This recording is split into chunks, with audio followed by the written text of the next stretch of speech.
What's going on, everybody? With Terrifier 3 coming out just 3 short weeks away, I got a lot of ranting to get off my chest on the critics of it, and just a recap of the franchise itself and the character of Art the Clown and where things might go and where I'm hoping it'll go. So stay tuned. Let's get right into it.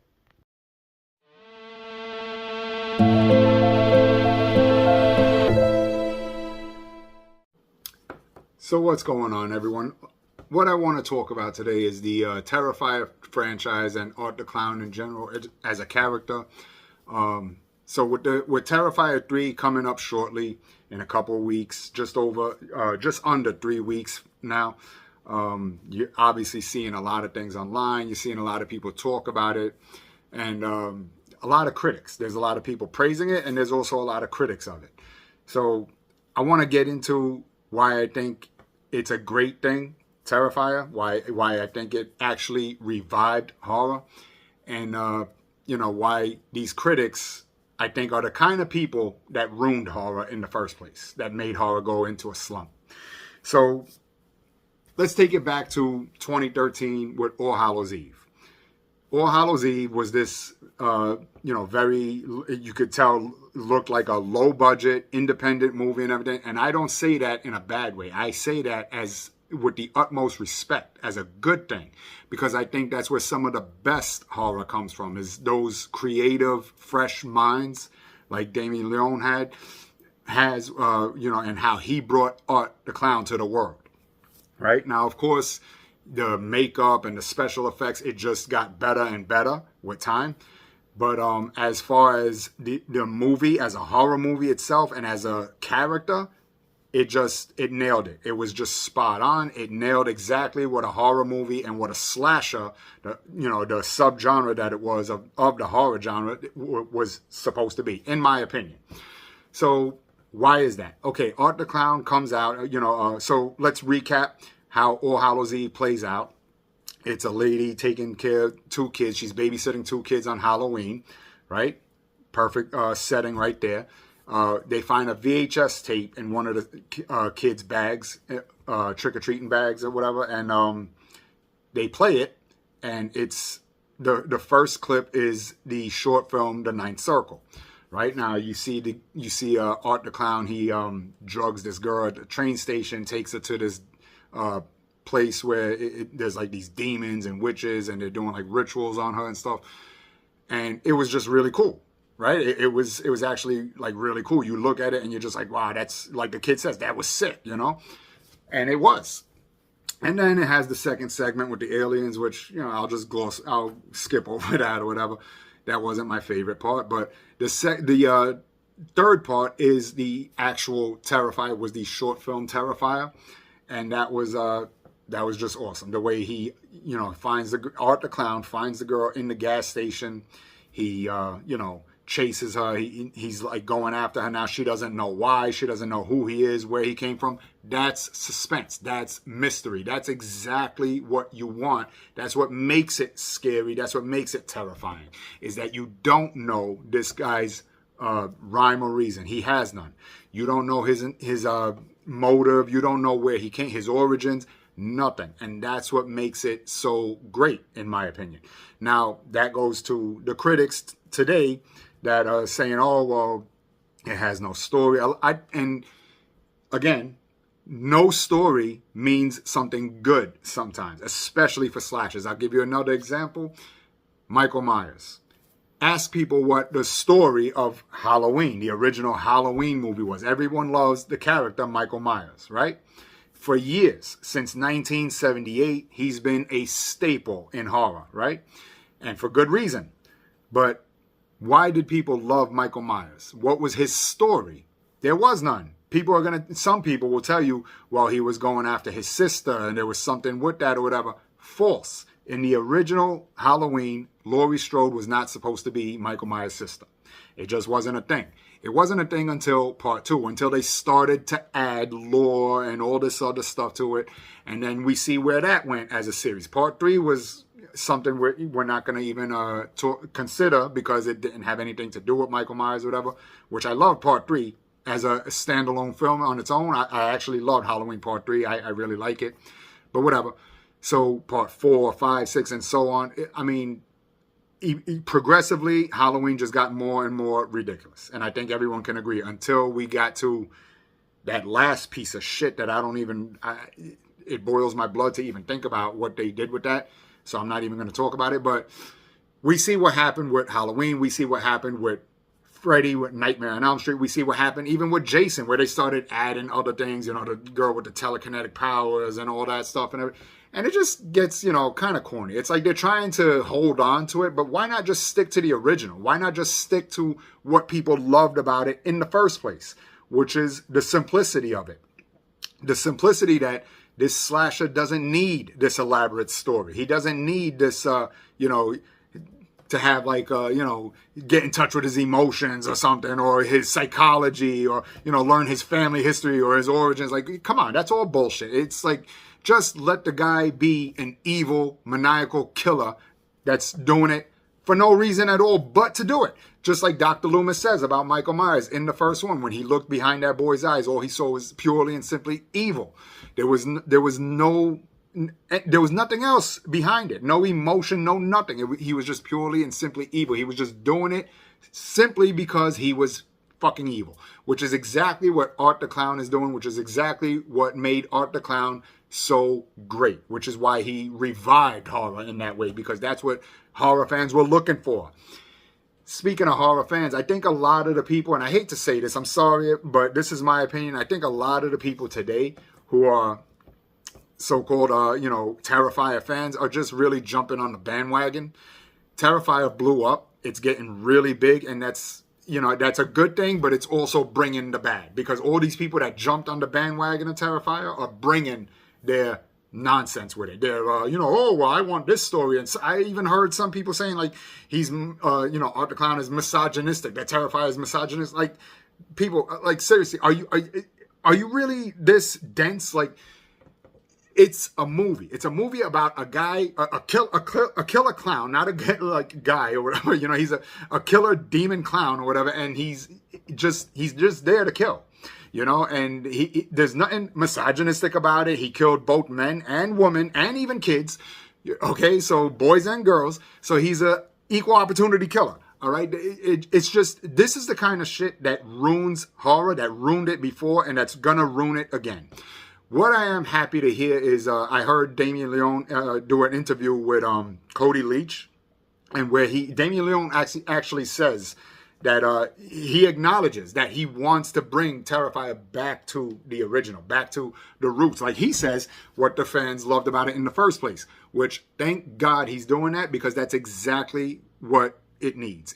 We need a horror director and creator and a character and a franchise that sticks to its roots and does not give a fuck about any of this other stuff that, you know, people are going to try to throw into it, and oh, they want a story, and oh, it's this, it's that, whatever.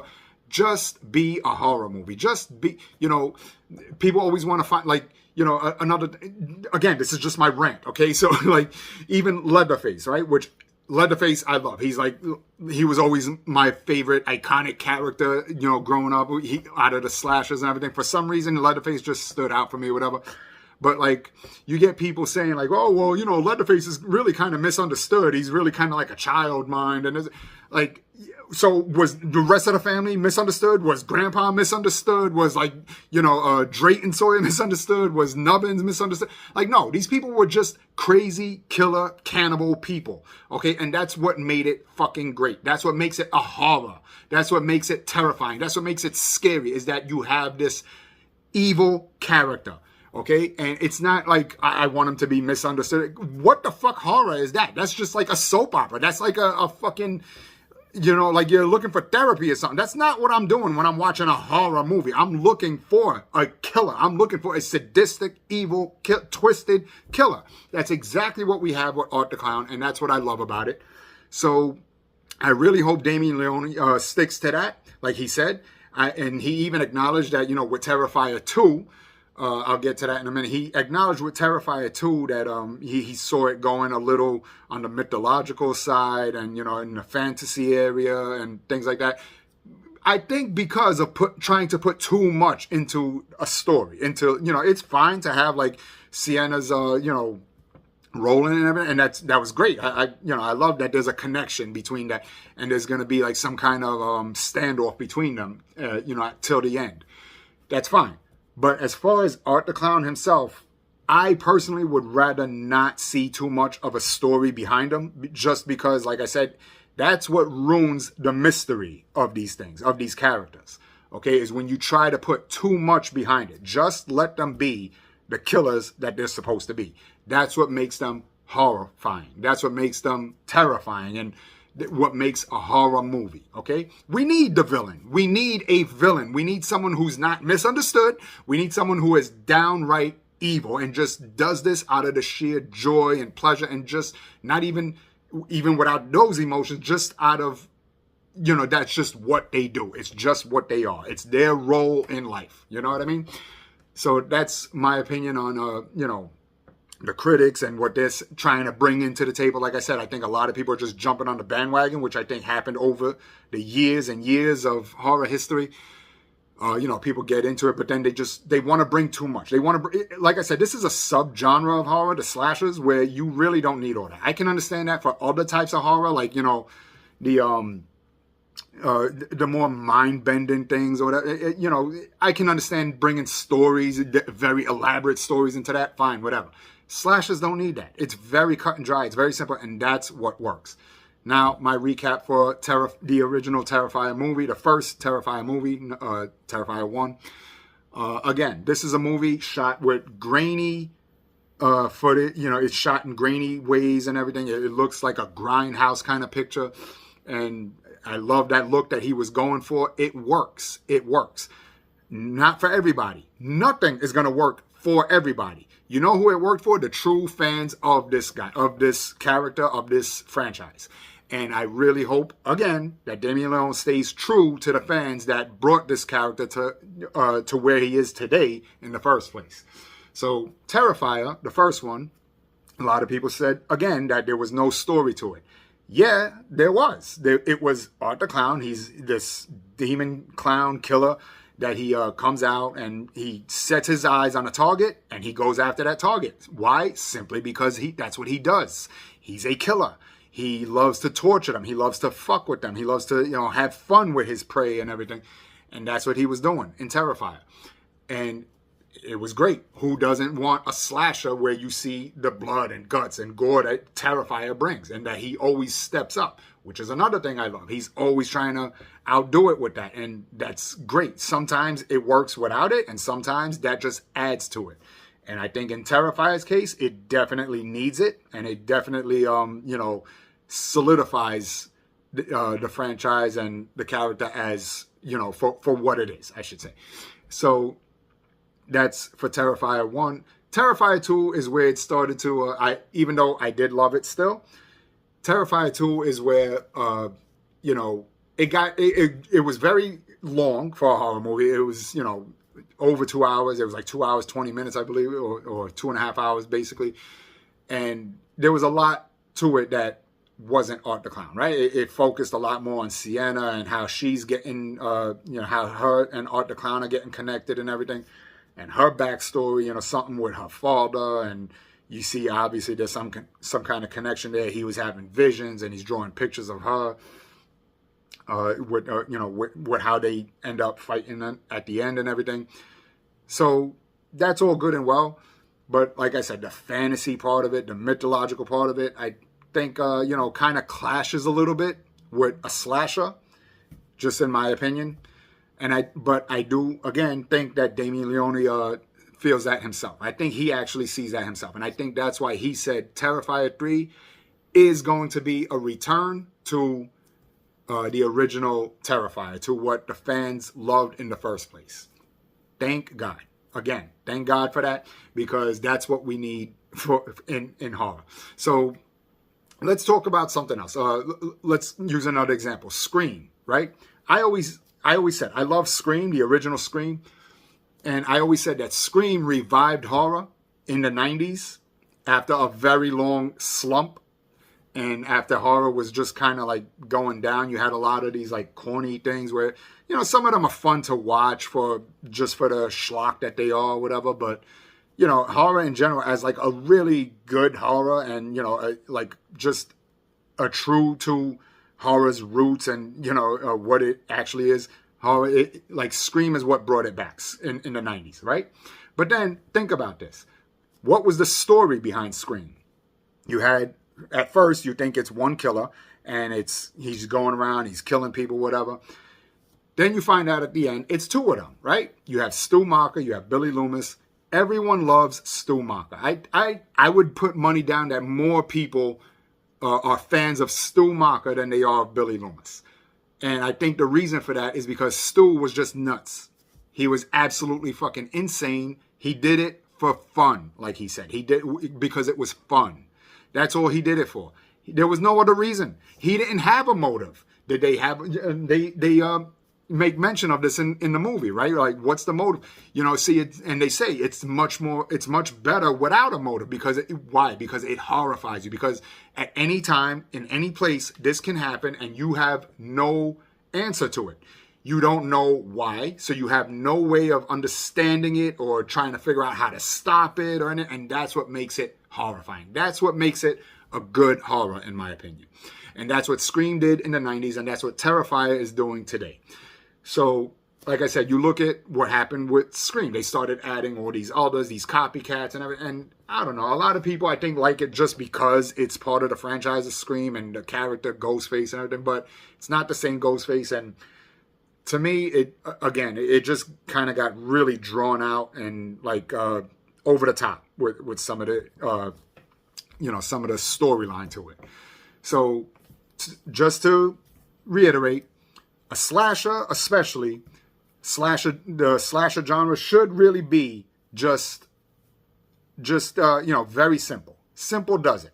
Okay, keep it simple. That's it. It doesn't need this elaborate story, because every time they do that, these franchises just go down in quality, and it just becomes a joke at some point, and it becomes like, you know, something you end up hating in some cases, like Halloween. Like I said, look at Jason going to space. Like, come on, man. Like, yeah, I know people want to watch it because it's Jason and everything, but really, like, it's just like, come on, you know? So, again, it's, please don't ruin it, okay? If you hear this, Terrifier crew, Damien Leone and David Howard Thornton and everybody else and all the producers and everybody who's involved with making these movies, please don't ruin it. You built such a solid character. You built such a good thing. You have such a good thing going, and you have such a strong fan base right now. The people who were there from day one, from All Hallows Eve, and who understand that look that you were going for, that feel that you were going for, and just the simplicity and the beauty in that you created. Please don't ruin it for us. Keep it simple, the way you acknowledge it should be. So that's my rant and recap of the Terrifier franchise, and why I think it's doing so well, and why I hope it's going to stay doing well and not succumb to, you know, what these movies usually succumb to, sadly. But that being said, I'm going to end it there. Hope you enjoyed this one. I hope you agree. And if you do, leave a comment. Please like and subscribe. Helps me out a lot. Appreciate it. See you next time, and stay slashing.